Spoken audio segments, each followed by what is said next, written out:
আজকে আমরা একটা প্রশ্ন করব যেটা ১৭ এবং ২০ সালে আসছে। প্রশ্নটা খুবই সোজা। প্রশ্ন হলো সম্ভাবনা ঘনত্ব এবং প্রভাব ঘনত্বের মধ্যে সম্পর্ক প্রতিষ্ঠা করা।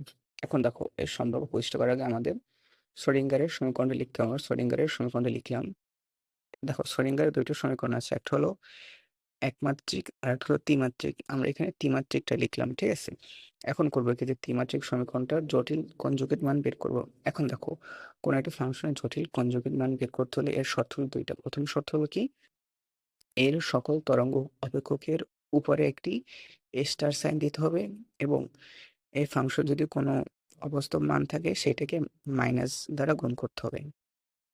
আমরা এখন করবো কি সকল তরঙ্গ অপেক্ষকের উপরে স্টার চিহ্ন দেব, দিলাম, স্টার চিহ্ন দেওয়া হয়ে গেছে। এখন আমরা খুঁজবো যে এখানে অবাস্তব মান আছে কিনা। দেখো এইখানে কোনো অবাস্তব মান নেই, এইখানেও নেই, এইখানেও নেই, কিন্তু হ্যাঁ দেখো এই জায়গায় অবাস্তব মান আছে, সেটা হলো আই। এখন অবাস্তব মানকে করবো কি মাইনাস দ্বারা গুণ করবো, তাহলে আমরা এই নিচের মতো একটা জটিল কনজুগেট রূপ পাবো, ঠিক আছে? এখন দেখো প্রশ্ন আমাদের বলছে কি সম্ভাবনার ঘনত্ব এবং প্রভাব ঘনত্বের মধ্যে সম্পর্ক প্রতিষ্ঠা করতে। এখন আমরা সম্ভাবনার ঘনত্বটা লিখবো, এই লিখলাম। এখন এই সম্ভাবনার ঘনত্বকে আমরা করব কি অন্তরীকরণ করব। অন্তরীকরণ করলে আমাদের এই মানটি আসে।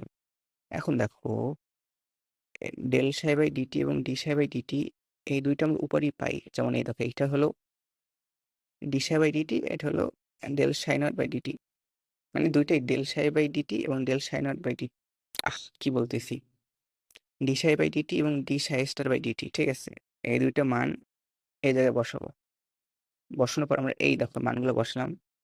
এখন করবো কি আমরা উভয় পক্ষ থেকে 1 বাই এই স্কয়ার কমন নেবো, এই কমন নিলাম। আর এইটা ভিতরে গুণ দিয়ে দেবো। উভয় পক্ষে করবো কি এটা দ্বারা ভিতরে গুণ দিয়ে দেবো, তাহলে আমরা করবো কি এই মানটা পাবো, এই ফলাফলটা পাবো, ঠিক আছে? এখন আমরা আবার করবো কি যে আমরা আবার এইটা থেকে H square by two M মানে minus H square by two M common নেব। Minus H square two M common নিলে হবে কি এইটা ধনাত্মক থাকবে আর এইটা হয়ে কি হয়ে যাবে নেগেটিভ হয়ে যাবে। এই ফলটা এখানে বসালাম। তারপর করবো কি আমরা এই দুইটা গুণ করব। গুণ করলে আমাদের এই মানটি আসে। এখন আমরা এই ভিতর থেকে উভয় পক্ষ থেকে একটা করে এই ডেল বাইরে নিয়ে আসবো। বাইরে নিয়ে আসলে এখান থেকে মাইনাস ডেল এবং এই এই square by two m i এইটাকে আমরা ভিতরে নিয়ে যাব। ভিতরে নিয়ে যাওয়ার পর আমরা এটা এইভাবে সাজালাম, কারণ দেখো এই যে রূপটা পেলাম এই রূপটা হলো তোমার প্রবাহ ঘনত্বের সমান। কিসের সমান? প্রবাহ ঘনত্ব।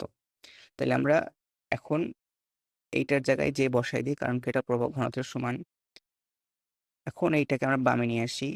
এখন দেখা যাচ্ছে যে dp by dt plus del g equal to zero, এটাই হলো তোমার সম্ভাবনা ঘনত্ব এবং প্রবাহ ঘনত্বের মধ্যকার নির্ণয় সম্পর্ক।